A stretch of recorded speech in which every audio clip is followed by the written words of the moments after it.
porque como hoy día todo es innovación, vamos a comenzar también a innovar una presentación estilo pasarela. Estoy muy nerviosa, les cuento. Muchas gracias por estar aquí. Mi sueño de ser modelo se ha hecho realidad. Esto es un poco para aligerar los nervios porque les cuento que no es nada fácil pasearse por acá y hablarles, pero quería saludarlos a todos los que han venido y contarles que el primer ponente de esta mañana es el señor George Siemens. El señor George Siemens es un teórico de la enseñanza digital, estas palabras que hace años no conocíamos y que el día de hoy todos tenemos que aprender a conocer y a entender en su completo significado. Para presentarlo, yo estuve leyendo un poco acerca de lo que es su teoría estrella, que es la teoría de la conectividad. Y verdaderamente es apasionante. Si ustedes ya han escuchado de esto antes, estarán ansiosos por escuchar la ponencia. Pero si no lo han escuchado, les adelanto un poquito nada más. Esto es toda una innovación respecto a lo que significa cómo aprenden o cómo pueden aprender nuestros chicos hoy. Porque hoy día ya no se trata simplemente de revisar un libro, tomar un conocimiento y aprenderlo. Porque ustedes saben que en esta época los conocimientos, ustedes lo saben, cambian a la velocidad del rayo. Los descubrimientos hacen que uno se cuestione si tiene sentido aprenderse las cosas. Por ejemplo, en medicina, lo que hoy es el remedio para una enfermedad, de repente dentro de 2 años no sirve para nada.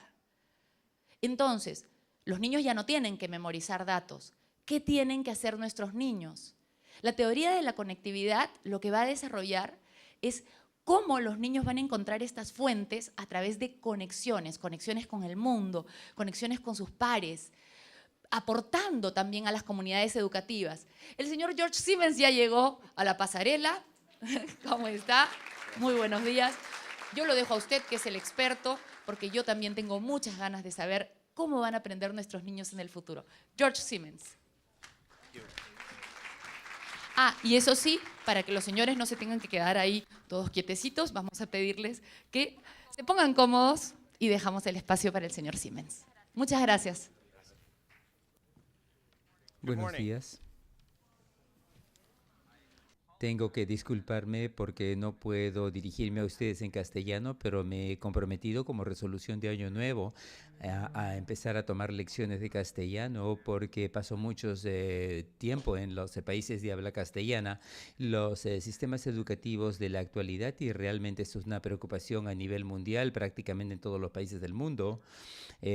Los líderes de las universidades, los maestros, los políticos e inclusive los hombres de negocios están viendo cómo se puede mejorar la educación. Están buscando maneras para que la educación sea más relevante para los alumnos, más relevantes para que se ajusten y a una sociedad más justa y equitativa, y buscando maneras de que la educación sea más relevante para las oportunidades laborales de los estudiantes en el futuro, para que puedan enfrentar los cambios en los sistemas educativos y en los cambios de las necesidades de conocimiento de nuestras sociedades. Estos cambios que están buscando los gobiernos y los sectores académicos constituyen una carga muy importante para los líderes de la actualidad y para los académicos, porque realmente estamos pasando en un sistema que está pasando de una teoría de la replicación, de la réplica del conocimiento, es decir, que las habilidades que tienen los alumnos, los conocimientos de los docentes, se supone que tienen que pasarse al siguiente generación o al siguiente alumno, y lo que yo estoy proponiendo es un modelo de aprendizaje que se basa en la creatividad y la innovación. Así que en lugar de esta teoría de la duplicación del conocimiento, tengamos una teoría del conocimiento que se basa en la creatividad y la innovación. Y de lo que quiero hablar con respecto a los sistemas educativos, para tener un problema aquí con las transparencias. Bueno, parece que funcione dentro de un momento, pero voy a seguir hablando. Ok, aquí está. Así que la cuestión que enfrentamos es el cambio de la economía y la estructura del conocimiento. El sistema educativo que sirve las necesidades sociales en la actualidad está mal alineado. Nuestros alumnos están haciendo cosas muy creativas e innovativas con el conocimiento, que se está convirtiendo en un evento participativo muy global y una de las principales cosas que ha sucedido es el cambio en las estructuras económicas. El modelo de las economías ha cambiado de la fabricación rutinaria basada en recursos físicos en lo que se llama ahora una economía del conocimiento. Así que de manera creciente la economía actual se basa en que las personas hagan cosas creativas, que participen en actividades del conocimiento de algún tipo y menos, cada vez las economías se basan en el trabajo físico o en el tipo de trabajo que antes hacían las personas. Y si uno tiene en cuenta muchas de las economías mundiales actuales, las áreas donde se está aumentando el número de empleos son aquellas las que se llaman tareas de interactuación, que requieren que alguien se siente, piense, sea creativo y que se conecte con otras personas como parte de su propio trabajo creativo. Y esto es un fenómeno global, así que hay regiones del mundo donde todavía hay un componente de fabricación manufacturera muy importante como China. Allí inclusive estos trabajos interactivos, estos trabajos transaccionales que son más bien del tipo de finanzas y bancas, es donde se están creciendo más, con más crecimiento del empleo. Y si uno ve la estructura de estas economías, no se trata solamente de que estas nuevas y áreas de la economía que creen mayores oportunidades de empleo, sino que inclusive las tradicionales como el sector manufacturero presentan más oportunidades para quienes tienen más oportunidades, más conocimientos. En la transparencia vemos diferentes sectores como el manufacturero, el sector minorista, la construcción, de arriba hacia abajo, y de izquierda a derecha en la pantalla pueden ver el aumento o pérdida de empleos por sector desde el año 2007. Y prácticamente en todos los campos las personas que solamente tienen capacitación laboral han perdido empleos prácticamente en todos los sectores excepto educación, servicios, salud y gobierno. De otro lado, las áreas donde las personas tienen grados universitarios de bachillerato o maestría, prácticamente en todos los sectores se ha visto un aumento del empleo.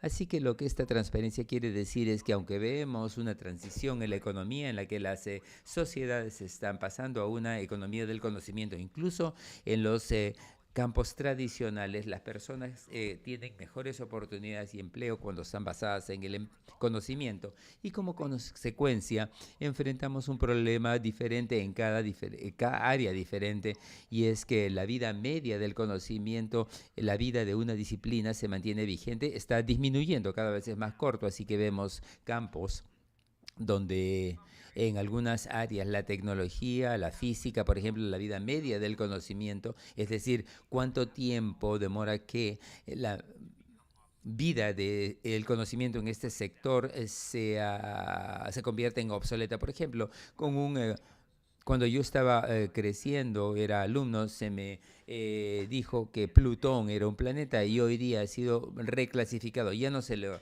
clasifica como un planeta. Había una época en que los médicos le decían a los pacientes que fumar era bueno para la salud porque te relajaba. Pero ahora sabemos que eso no es verdad. También había una época en que decían que beber vino tinto era malo para la salud, pero hoy día se considera que es bueno. Así sigue la lista. Esto es lo que sucede en el ámbito científico. La ciencia es un campo donde los nuevos hechos aparecen que hacen que los hechos antiguos sean obsoletos y el sistema educativo que se basa en una teoría de la duplicación no permite preparar a los alumnos para un mundo que se basa en una teoría creativa del conocimiento.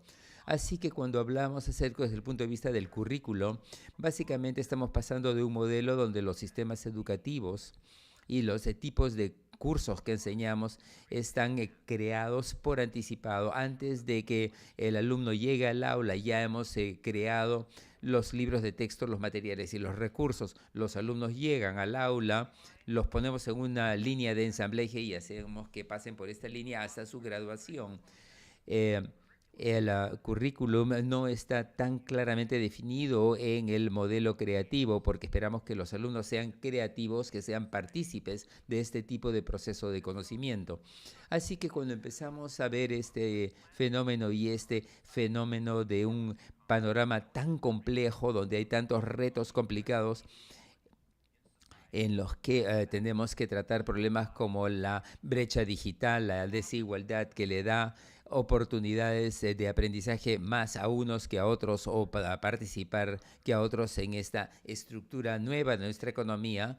Tenemos que pensar sí que el conocimiento está cambiando tan rápidamente y si se enfrentan retos tan importantes como el cambio climático o el calentamiento del planeta, ¿cómo podemos preparar a nuestros alumnos hoy para que enfrenten estos retos del mañana? Una de las primeras cosas que tenemos que empezar a hacer es dejar de tratar la inteligencia como algo que existe dentro de la cabeza de una persona y más bien darnos cuenta de que la inteligencia existe como parte de la red, las redes sociales y tecnológicas de las que nuestros alumnos y nosotros mismos somos miembros. Por ejemplo, vemos que muchos de ustedes tienen iPads y cámaras y Blackberries y dispositivos móviles, Androids, etcétera. Y si nos fijamos, estos dispositivos no son producto de la acción de una sola persona. La única manera de tener un dispositivo móvil es que si hay una red de personas, cada una de las cuales tiene un conocimiento especializado y que trabaja en conjunto para crearlo. Y una cosa tan sencilla como un teléfono celular que utilizamos todos los días para hacer muchas cosas es un ejemplo de un ecosistema de conocimiento, una red de conocimientos donde participan muchas personas con muchos conocimientos diferentes para que sea posible. Así que estamos hablando ahí de un conocimiento distribuido y la red desde el punto de perspectiva del colegio y del aprendizaje y la enseñanza es una red. Entonces, ¿cómo tratamos esta red de conocimiento? Esto no es una novedad en realidad, no se trata de que nosotros hayamos empezado en el 2005 o 2006 cuando aparecieron Facebook y Twitter, sino que la humanidad siempre ha sido parte de una red, las redes siempre han sido parte de los sistemas, aunque en las últimas décadas esto ha cambiado dramáticamente porque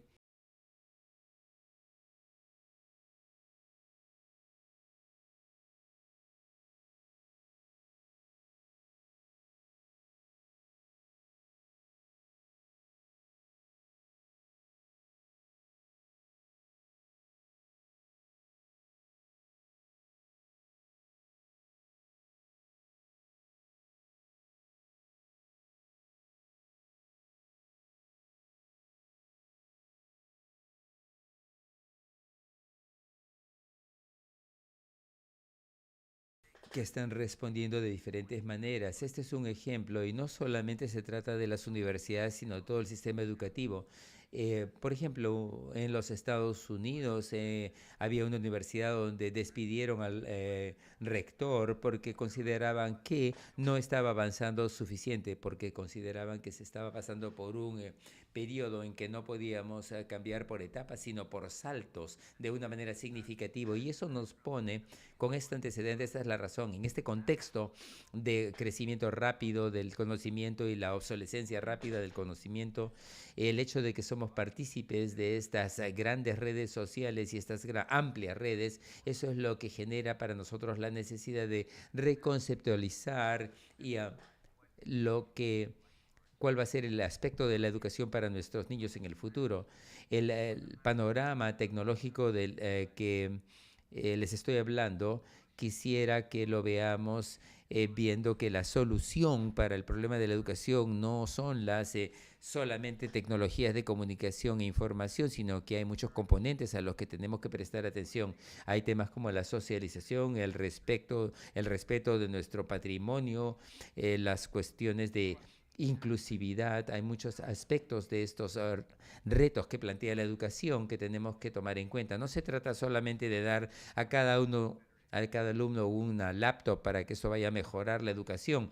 No es cierto. Necesitamos algo mucho más complejo, algo que es multifacético y que enfrenta el hecho de que la educación es una actividad social que va a crear la generación siguiente o el grupo siguiente que va a resolver los problemas que enfrentamos. Desde mi perspectiva, sin embargo, yo trato de las cuestiones de tecnología educativa, es decir, que veo muchos de los problemas no tienen una solución solamente tecnológica, aunque las tecnologías de la información pueden contribuir mucho a enfrentar estos retos. Desde un punto de vista global, la mayor parte de los países ha visto una mejora de la educación, mayores logros educativos, un mayor número de alumnos en el sistema educativo, pero incluso en las regiones desarrolladas donde se haga una especie de altiplano, tenemos que la tecnología de la información tiene un rol que juega, que tiene que jugar en el crecimiento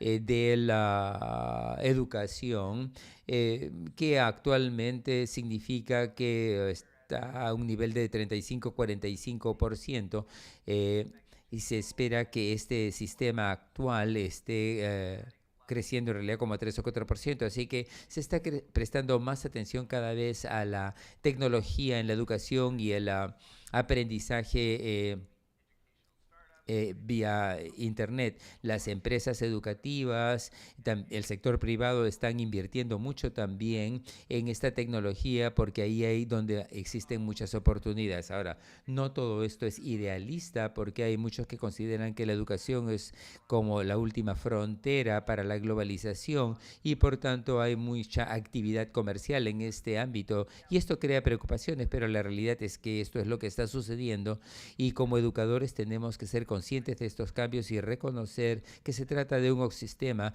que no es empujado solo por los gobiernos y los sistemas educativos, sino también para la actividad empresarial y privada. Así que estamos viendo particularmente en la educación superior una carrera para tratar de que nuestro currículo esté en línea lo más rápido con la mayor calidad posible para llegar al grupo más amplio de estudiantes. Y vamos a hablar esto después cuando hablemos de los recursos educativos abiertos. Cuando éramos chicos, pasábamos mucho tiempo creando cosas. Creábamos juegos, inventábamos juegos.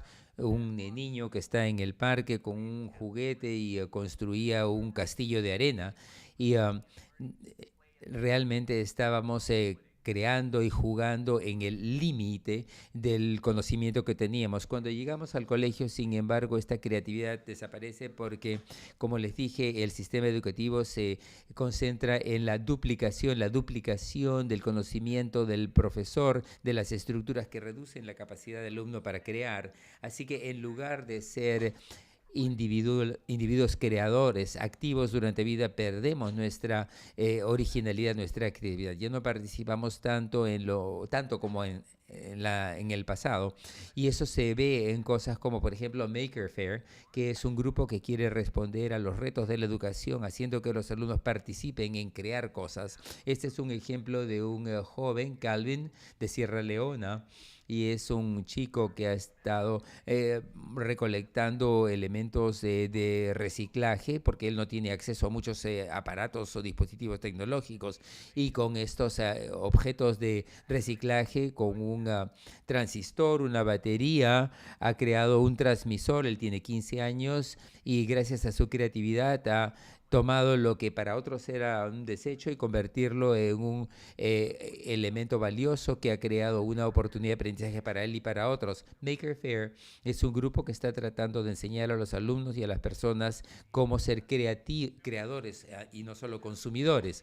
Ayer, gracias a la hospitalidad de la Fundación de Telefónica, los organizadores, pude visitar un par de zonas de Lima. En una de ellas había un colegio donde la fundación ha creado un laboratorio tecnológico para que los alumnos puedan interactuar y crear. Y este es el grupo de alumnos con los que interactué y me hicieron algunas preguntas muy inusuales pero eso es lo interesante de trabajar con niños. Me parece que es importante que si uno es una persona que toma decisiones importantes acerca de la educación que tenga impacto sobre los alumnos y los profesores y las vidas de otros, se tomen el tiempo para hablar con ellos, para ver cuán creativos son y no empujarlos por un modelo que les imponga una visión del futuro. También, bueno, esto es muy interesante. Pueden ustedes ver ahí las paredes del aula donde aparecen todas las cosas que estos chicos han creado y que están compartiendo. Es un ejemplo excelente de la actividad de los alumnos cuando les permitimos participar y crear de manera, aprender de manera creativa. También visité el Hospital del Niño, donde la Fundación ha creado aulas hospitalarias, como se mencionó anteriormente, y allí los alumnos se sienten muy orgullosos de hacer una cosa tan sencilla como pintar y colorear y dibujar. Es una expresión creativa que es una de las actividades más originales de las personas. También me dieron muchos regalos. Este es el primer cerdo reciclado que haya yo recibido en mi vida, pero es un ejemplo de que los chicos son creativos y que hacen cosas y cómo hace que cobren vida estas actividades. También me dieron un palito de helado con un muñequito de agradecimiento por la visita al hospital. Me dieron un regalo con unos caramelos dentro de una botella de plástico y un poco de lana y cosas que me parecen fascinantes porque demuestra que los estudiantes cosas que deben decir, son objetos físicos. También me regalaron un mate burilado muy bello, pintado y burilado. Pero esos son ejemplos de que la gente crea recursos físicos. Ahora bien, gracias a que tenemos acceso a las tecnologías, esta creatividad no tiene que limitarse a objetos físicos. No se trata solamente de que los objetos que creemos sean físicos, también podemos crear cosas digitales, objetos digitales. Y ahora les voy a hablar acerca de dos áreas específicas en las que he estado participando en la creación digital y lo que me parece que significa esto para los sistemas educativos en la sociedad en términos generales. En primer lugar, se trata de los cursos en línea abiertos que se llaman cursos abiertos en línea, abiertos masivos, los MOOCs, que como Udacity, edX, Coursera en los Estados Unidos, que están creando la posibilidad de abrir la educación, y el otro es una cosa un poco más específica y que tiene un interés más reducido, que básicamente trata de tomar el proceso creativo y de innovación y globalizarlo de tal manera que todo el mundo va a participar, que todo el mundo pueda estar involucrado en crear cosas y compartirlas con otros. Uno de los cursos en los que he participado en los últimos años empezó en 2008. Es un curso en la Universidad de Manitoba, donde teníamos un curso abierto en línea con 25 alumnos en la universidad y luego lo abrimos la matrícula con Stephen Downes, una persona que básicamente había ya estado enseñando todos estos cursos en la universidad. Es un pensador muy innovador en lo que se refiere a las tecnologías educativas y creamos este curso sobre conectividad y conocimiento conectado. Ese es un término que creó Brian Alexander y que ahora recibe como $100 millones de donaciones de empresas y del MIT y de Stanford, y que ahora está recibiendo bastante atención porque permite poner en cuestión quién y cómo aprende la gente. Así que las perspectivas han sido siempre que uno tenía un lugar centralizado de aprendizaje. Si uno espera que los alumnos lleguen a una tecnología, a una herramienta, seguimos utilizando el legado del aula.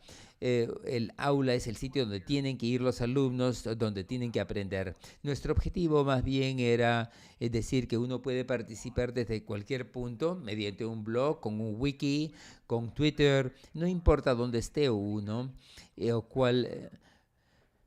Y la perspectiva que aceptamos más bien es que las instituciones educativas, los docentes, no tienen que ser los dueños de los espacios donde aprenden los alumnos, sino que allí son los alumnos los dueños del espacio donde desarrollan sus identidades. Así es como es estructurado esto.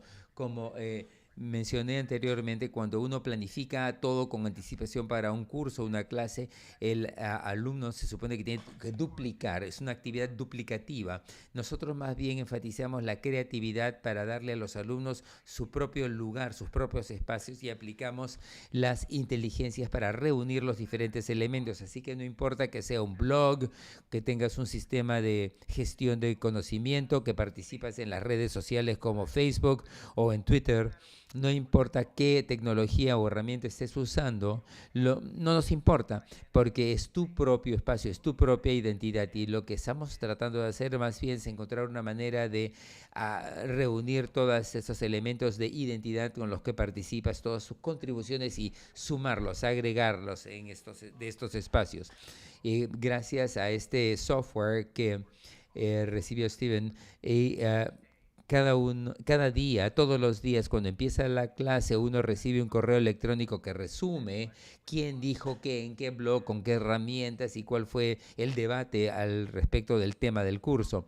Esto crea la oportunidad para los alumnos de desarrollar sus propias identidades, pero que todavía le da a la institución la flexibilidad para dar un contenido estructurado. Básicamente así son los cursos, para darles una idea. Este es un curso que dictamos, que acaba de terminar hace un par de semanas, y todas las semanas empezábamos la semana y dábamos a los alumnos una serie de recursos. No había mucho contenido.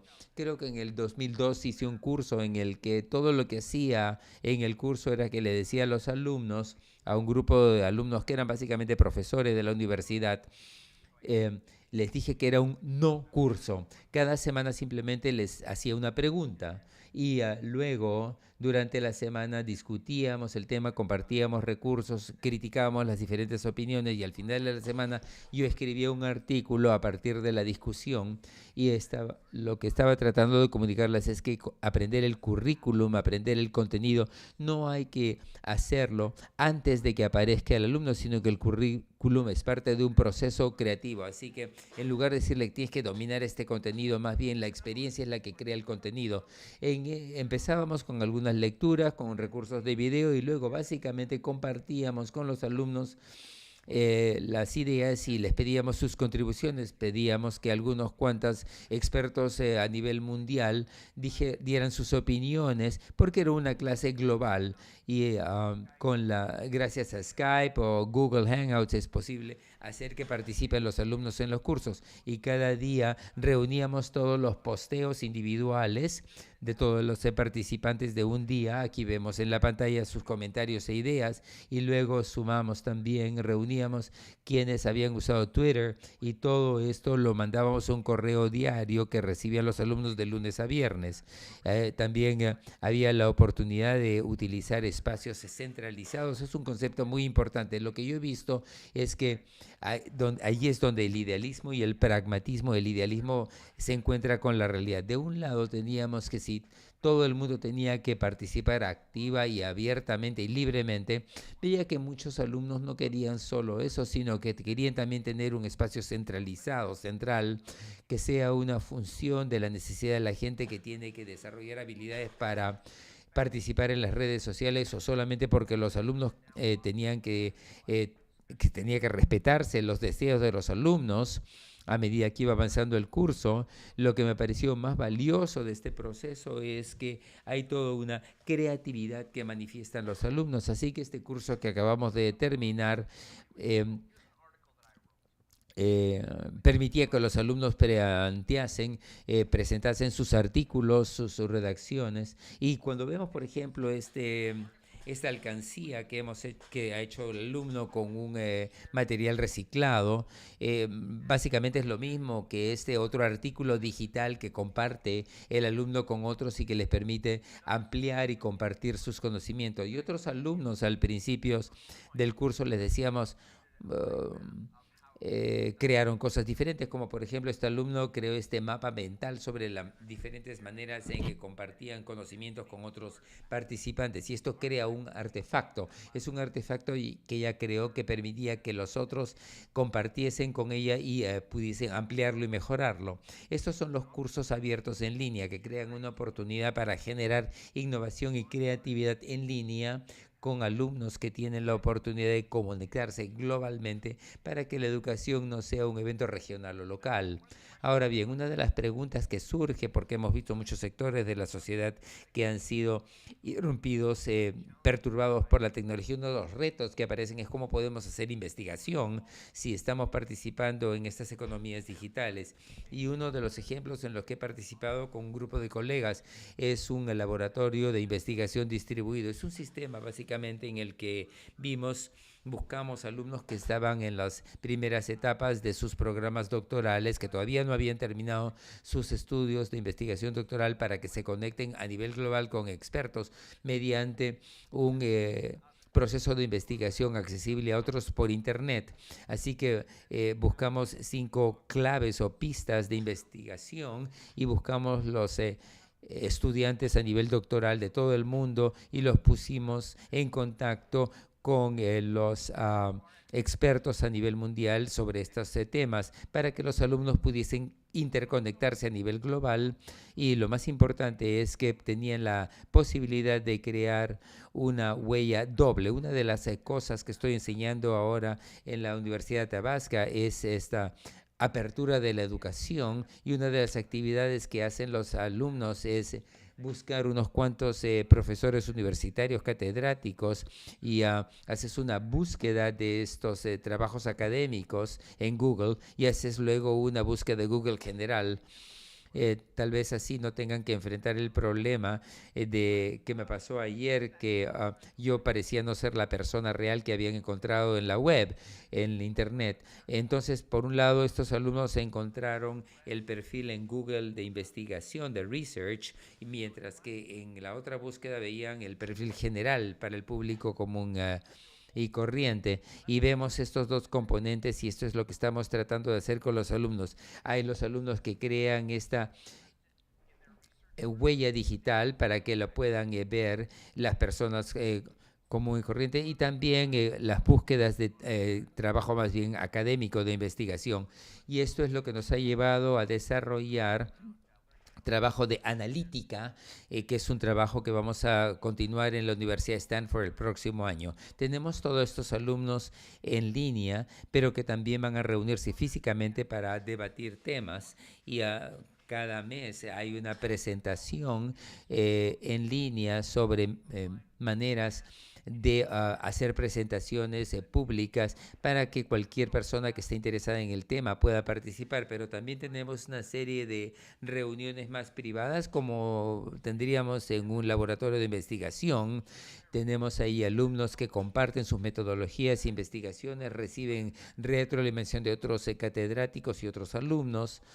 Son sesiones cerradas porque hay un aspecto de vulnerabilidad en el proceso de aprendizaje. No todo el mundo quiere estar expuesto públicamente cuando los alumnos están tratando de buscar una solución para una idea, quieren tener privacidad para desarrollar esa idea sin tener que sentirse observados como si estuvieran en una pecera. Así que en estas reuniones cerradas mensuales, colaborativas, en sesiones asincrónicas como Google Talk o Skype, y también actividades asincrónicas con Ning, por ejemplo, que es un servicio de redes que era mucho más popular antes, pero que ahora perdió popularidad de Facebook y otras herramientas, pero lo seguimos utilizando con los alumnos de este curso que participan durante 3 años en este experimento. Este es un ejemplo de cómo los alumnos pueden participar y ser creativos e innovar participando en redes más amplias con otras personas. Y esto nos lleva a la noción del cambio sistémico. Las estructuras de conocimiento están cambiando, las economías están empezando a cambiar, y como consecuencia necesitamos nuevos enfoques y nuevas maneras de desarrollar conocimiento e ideas. Y este es el enfoque que ponemos en la creatividad y la innovación. Pero los sistemas educativos no están muy dispuestos a cambiar, a innovar, no proporcionan un entorno muy apropiado para la creatividad. Así que uno de los retos que enfrentamos es que, en primer lugar, creo que el sistema educativo durante los próximos 5 o 10 años van a tener que pasar de los cursos a algo que podríamos llamar competencias. Así que en lugar de enseñarle a los alumnos estos bloques grandes de conocimiento, vamos a reducir el conocimiento de la escala a un nivel más granular. Veamos lo que ha sucedido, por ejemplo, al pasar de los discos a Napster y a iTunes. Hemos pasado de los discos de vinilo, que son artefactos físicos de conocimiento, hemos tomado este modelo y lo hemos digitalizado, y luego nos dimos cuenta que este álbum, este long play de 10 canciones, un artefacto, un vestigio del elemento musical físico, pero una vez que lo digitalizamos, que digitalizamos la música, ya no necesitamos el disco, el long play, el vinilo. Y esta es una de las razones de la aparición de Napster, a pesar de los problemas de piratería, y luego el desarrollo de iTunes. Me parece que para los cursos vamos a pasar también de los cursos mismos a la digitalización, que ya está en marcha, a trabajo de unidades pequeñas de competencias. ¿Qué significa una competencia cuando vamos a pasar de un curso a una competencia? Una competencia es una unidad de conocimiento que alguien puede dominar para llevar a cabo una tarea específica o cubrir una necesidad específica de conocimiento. Así que no me parece irrazonable esperar que ahora estos tiempo que uno pasa aprendiendo habilidades, en lugar de tenerlo en un bloque de conocimiento, lo vamos a personalizar a las necesidades de los alumnos. Y me parece que esto es fundamental. Igual que pasamos en la música del álbum al iTunes, vamos a pasar también por este camino en la instrucción de cursos a competencias. La mayor parte de los alumnos aprenden efectivamente en un aula, en un espacio físico. Los alumnos tienen que tener la capacidad de conectarse unos con otros, y muchos alumnos consideran que este es un buen espacio para la socialización. Pero debido a estos cambios, los artefactos físicos del conocimiento aparecen de una manera diferente en los espacios digitales, y por eso tenemos que reflexionar acerca de cuál va a ser el aspecto de las escuelas. Por ejemplo, en Suecia hay colegios donde ya no tenemos la misma aula física. El modelo de aula con carpetas ha sido dejado de lado para crear espacios abiertos donde los alumnos pueden interactuar para aprender, pero no tienen que estar sentados replicando lo que sabe o lo que dice el maestro, el educador. Algunos sistemas también aceptan, o bueno, muchos aceptan, que ya hemos escuchado esto en la discusión inicial del panel, que hay un acuerdo de que necesitamos diferentes modelos de educación en nuestras sociedades, y también hay acuerdo en que estos modelos no son solamente como, por ejemplo, vamos a tomar un aula como existe ahora y vamos a pintarles las carpetas y las mesas y las paredes, sino que tenemos que reconceptualizar completamente los modelos de aprendizaje. Si tenemos en cuenta las herramientas para la aprendizaje que usan maestros y alumnos, y los juegos, por ejemplo, vemos que nos dan muchísimas más oportunidades para aprender, que están en un espacio muchísimo más amplio que las aulas y que las estructuras curriculares que utilizamos en nuestra experiencia actual. Y esta es la experiencia del aprendizaje conectado, porque el aprendizaje tiene que ser, en primer lugar, equitativo para que todo el mundo tenga acceso a la educación de calidad. En segundo lugar, se trata de un aprendizaje que es social y que aproveche el hecho, como dije anteriormente, de que nosotros somos inteligentes, no dentro de nuestras mismas cabezas, sino que somos inteligentes en la medida en que somos parte de las redes sociales y técnicas. Así que tenemos un conocimiento que es motivado por lo social, enfatiza la creatividad en conjunto. Son actividades que queremos fomentar en nuestros alumnos para que puedan asumir retos bastante complejos del aprendizaje, pero que no podrían enfrentar con los modelos actuales. Y en relación con el énfasis social y participatorio, el currículum que le damos a los alumnos no debe ser creado con anticipación, sino que se ve resultado como parte de este paso por el proceso específico del que les hablo de creatividad e innovación. Y uno de los elementos únicos de todo esto es que cuando creamos algo, puede ser analizado y podemos descubrir nuevos patrones. Como resultado, podemos comprender cómo piensan los alumnos cuando podemos tener acceso a la manera en que han creado algo. Uno de mis ejemplos favoritos es un proyecto que se llevó a cabo por un grupo de alumnos que entrevistó a alumnos en sus ceremonias de grabación en Harvard, una de las universidades más elitistas del mundo. Allí estos investigadores se reunió con los alumnos que se estaban graduando y les preguntaban por qué habían estaciones en el año, que ya estaban graduándose, por qué habían estaciones en el año. Y lo sorprendente es que la mayor parte de los alumnos no pudo responder esta pregunta, que es una pregunta que uno haría en una clase de ciencias de tercero de primaria, pero la razón es que nada, como parte de su trabajo académico, las había requerido que explicitaran esta idea.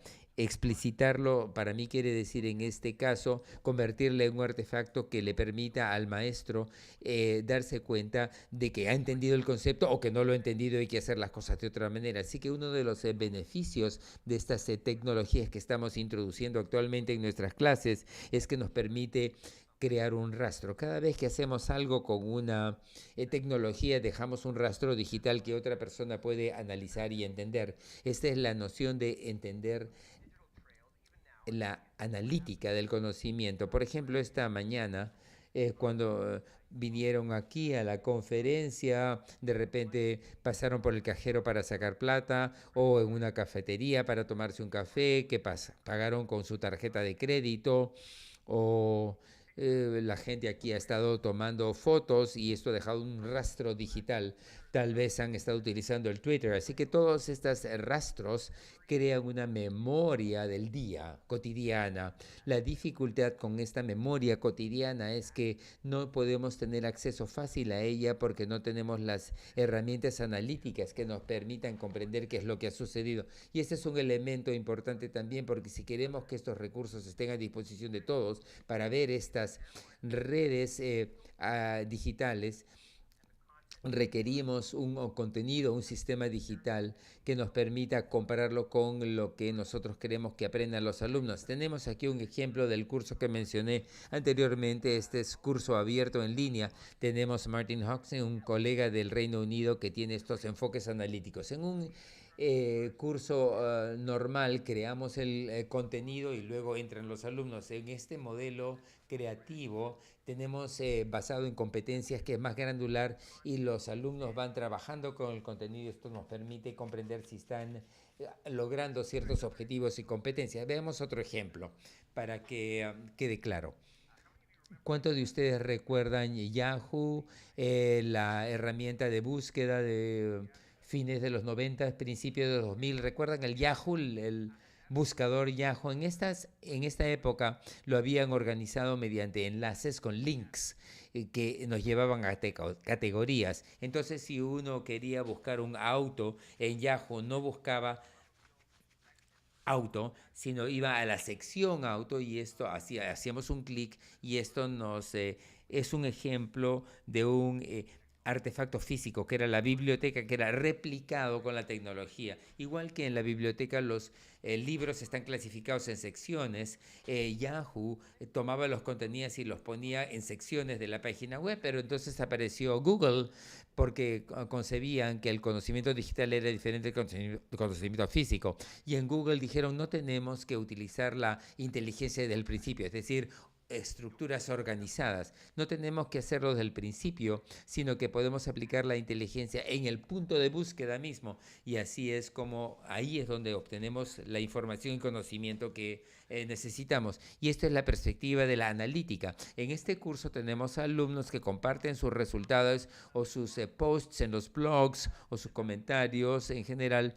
Y ahí vemos quiénes son los más activos en el Twitter y cuando cae la actividad en Twitter. Y prácticamente vemos que este ciclo en el que la mayor parte de los alumnos al principio participan mucho y luego una caída de la participación, también vemos las áreas que le interesan más activamente a las personas que participan. O aquí tenemos el gráfico de la red social a partir de la manera en que los tuiteros se conectan con unos con otros y quiénes son más centrales y quiénes son más periféricos. Así que toda esta analítica nos permite entender qué cosa es lo que ha sucedido. También podemos ver cuáles son los países del mundo donde tienen la mayor participación y donde había, porque este es un análisis de Twitter solamente, pero vemos dónde están los países que participan más los alumnos durante el curso. Estas son herramientas analíticas sencillas que utilizamos al final del curso que nos permiten entender qué es lo que sucedió.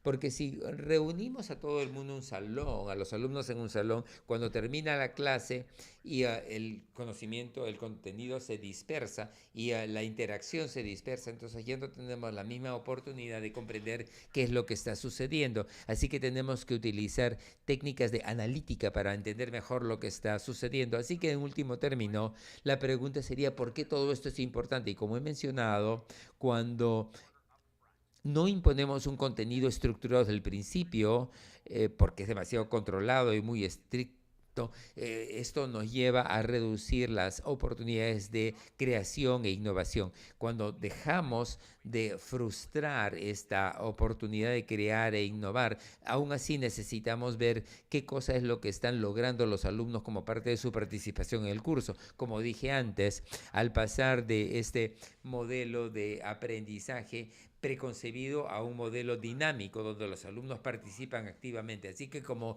pensamiento final, los grandes retos que están enfrentando los sistemas de educación superior, primaria y secundaria nos dan también grandes oportunidades. La oportunidad de que podamos crear una sociedad en asocio con los sectores educativo, de la sociedad civil, el gobierno, el sector privado, pero también una sociedad donde podemos tratar los problemas de las desigualdades sociales y económicas que han existido en el pasado y tengamos la oportunidad de que los alumnos de la actualidad puedan entrar a un sistema que dé a todos la oportunidad de participar en una economía del crecimiento, de conocimiento que está en crecimiento. Muchas gracias.